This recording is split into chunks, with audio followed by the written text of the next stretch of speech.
Hi guys, welcome back to our channel Gonda cricket. Team India ఘోర ప్రయాసానికి 4 కారణాలు ఉన్నాయి. అవేంటి ఇప్పుడు ఈ వీడియో తెలుసుకుందాం.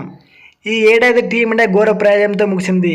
సౌత్ ఆఫ్రికాతో సెంచరీ అయిన విధంగా జరిగిన బాక్సింగ్ డే టెస్టులో ఇన్నింగ్స్ 32 పరుగుల తేడాతో ఓడిపోయింది.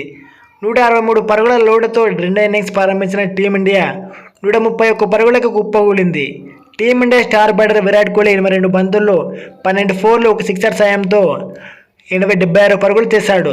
9 మంది బ్యాటర్లు సింగిల్ డిజిట్కే పరిమితమయ్యారు. ఇక కర్ణుడి చావుకు సవాలక్ష కారణాలు ఉన్నట్టు ఈ మ్యాచ్లో టీమిండియా ఘోర ప్రయాసం వెనుక కూడా చాలా తప్పిదాలు ఉన్నాయి. ముఖ్యంగా 4 కారణాలు టీమిండియా పతనాన్ని సహించాయి.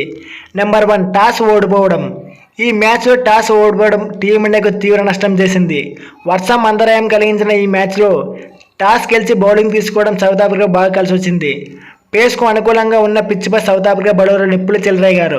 ముఖ్యంగా కగిసో రబడ, నండ్రే బర్గర్ భారత బ్యాటర్లను పెవిలియన్ చేర్చారు. స్వింగ్ బౌలింగ్కు భారత బ్యాటర్లు మరోసారి చేతులెత్తేశారు. పిచ్ నుంచి లభించిన సహకారాన్ని అందిపుచ్చుకున్న సఫారీ బౌలర్లు భారత బ్యాటర్లు బలహీనతలు టార్గెట్ చేసి వికెట్లు సాధించారు. ఈ మ్యాచ్లో టీమిండియా టాస్ గెలిచి ముందుగా బౌలింగ్ చేస్తుంటే బౌలర్లకు అడ్వాంటేజ్ దొరికేది. రెండవ కారణం ఓపెనర్ల వైఫల్యం. టీమిండియా ఓపెనర్లు రోహిత్ శర్మ, యశస్వి జైస్వాల్ దారుణంగా విఫలమయ్యారు. 2 ఇన్నింగ్స్లో జట్టుకు శుభారాన్ని అందించలేకపోయారు. రోహిత్ శర్మ వరుసగా 5-0తో విఫలమయ్యాడు. యశస్వి జైస్వాల్ 17 పరుగులు కొట్టి ఫస్ట్ ఇన్నింగ్స్లో, సెకండ్ ఇన్నింగ్స్ 5 పరుగులకు అవుట్ అయి వేర్లకు తిరిగాడు. మూడవ కారణం ఫెయిల్ బౌలింగ్. సౌత్ ఆఫ్రికా బౌలర్లు చెలరేగిన పిచ్పై భారత బౌలర్లు తడబడ్డారు. మొహమ్మద్ సిరాజ్, జస్ప్రీత్ బుమ్రా రాణించిన ప్రసిద్ధ్ కృష్ణ, శార్దుల్ ఠాకూర్ నుంచి సహకారం లభించలేదు. ముఖేష్ కుమార్ కాకుండా ప్రసిద్ధ్ కృష్ణను తీసుకోవడం టీమిండియాకి నష్టం చేసింది.